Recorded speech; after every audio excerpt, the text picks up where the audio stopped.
যিনি এরকম বলতেছিলেন যে তুমি বাতিলের চিরবৈরী, তুমি বাতিলের চিরবৈরী, তুমি খিদমতে সদা তৈরি, তুমি বাতিলের চিরবৈরী, তুমি খিদমতে সদা তৈরি, তুমি বিশ্বর চিরবন্ধু, তুমি জ্ঞানের মহাসিন্ধু। এরপরে আমাদের প্রতিযোগী ইলিয়াস ভাই, যেনার বিষয়বস্তু হলো নবীজির আদর্শ, তিনি মঞ্চে আসবেন।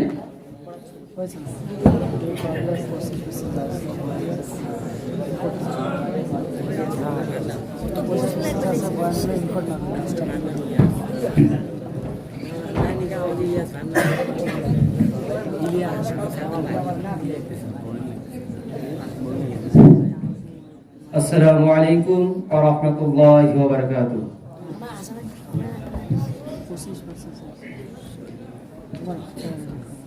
وما أرسلناك إلا رحمة للعالمين.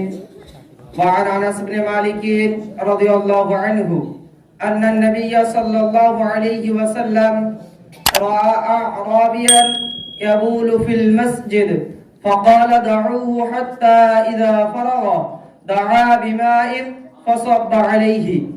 رواه البخاري. মঞ্চে উপবিষ্ট সম্মানিত সভাপতি, উপস্থিত ওলামা হযরত, এলেম পিপাসী আমার ভাইয়েরা, ওয়ামা আরসালনাকা ইল্লা রাহমাতাল লিল আলামিন। হে নবী, আপনাকে প্রেরণ করেছি সমস্ত সৃষ্টি জগতের জন্য রহমত। I have sent you as a rahmah, as a mercy, as a blessing of whole world.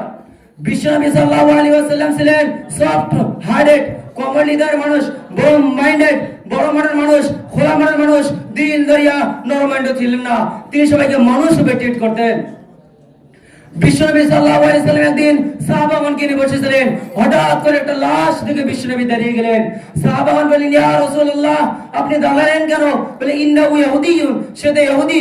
বিশ্বনবী সাল্লাল্লাহু আলাইহি ওয়াসাল্লাম বললেন, আওয়ালাইসা নাফসান, আওয়ালাইসা নাফসান, সে কি মানুষ নয়? হোক না সে ইহুদি, হোক না সে খ্রিস্টান, হোক না সে আস্তিক নাস্তিক, বিশ্বনবী সবাইকে মানুষ রূপে ট্রিট করতেন। As a blessing of all world.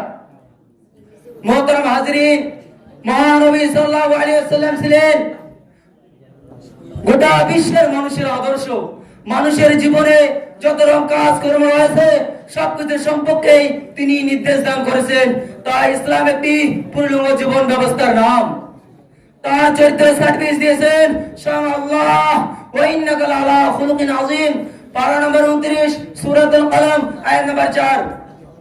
হে নবী, আপনি শ্রেষ্ঠ চরিত্রের উপর প্রতিষ্ঠিত। তিনি হলেন সব চরিত্রের আধার। তিনি ছিলেন এতিমের আদর্শ, যুবকের আদর্শ, শিশুর আদর্শ, শ্রমিকের আদর্শ, কৃষকের আদর্শ, সেনাপতির আদর্শ, রাষ্ট্রপ্রধানের আদর্শ। তিনি ছিলেন গোটা বিশ্বের মানব জাতির আদর্শ। মুহতারাম শ্রোতা মণ্ডলী, লাকাদ কানা লাকুম ফি রাসূলিল্লাহি উসওয়াতুন হাসানাহ। পারা নম্বর 21 সূরাতুল আহজাব আয়াত নম্বর 21। তোমাদের জন্য গ্রহণযোগ্য ও মহত্তম আদর্শ তোমাদের রাসূল। তোমাদের রাসূলের ভিতরে রয়েছে উত্তম আদর্শ। ওই নবী আমাদের মডেল, আমরা ফলো করব ওই নবীকে। ওই নবী আমাদের মডেল, আমরা ফলো করব ওই নবীকে। ওই নবীর আদর্শ আমার আদর্শ, ওই নবীর আদর্শ আপনার আদর্শ, ওই নবীর আদর্শ আম জনতার আদর্শ, ওই নবীর আদর্শ গোটা বিশ্বের মানব জাতির আদর্শ। মুহতারাম শ্রোতা মণ্ডলী, শুধু নামাজ দিয়ে সমাজ গড়ে তোলা যায় না, রোজা দিয়ে সমাজ গড়ে তোলা যায় না, শিক্ষা দিয়ে সমাজ গড়ে তোলা যায় না, ডিগ্রি অর্জন করে সমাজ গড়ে তোলা যায় না, টেকনোলজি দিয়ে সমাজ গড়ে তোলা যায় না। সমাজ গড়ে তোলা যায় বিশ্বনবীর হিংসামুক্ত আদর্শ চরিত্রের সাথে। আল্লামা ইকবাল এক শেরের মধ্যে বলেছেন, হুসনে কিরদার সে নূরে মুজাসসাম হো যা, হুসনে কিরদার সে নূরে মুজাসসাম হো যা, কে ইবলিস ভি তুঝে দেখে তো মুসলমান হয়ে যায়। মনে রাখবেন, ধন ও দৌলতের সাথে শান্তির সম্পর্ক হতে পারে না, সুন্দর পোশাকের সাথে শান্তির সম্পর্ক হতে পারে না, আধুনিক যুক্তি ও প্রযুক্তির সাথে শান্তির সম্পর্ক হতে পারে না।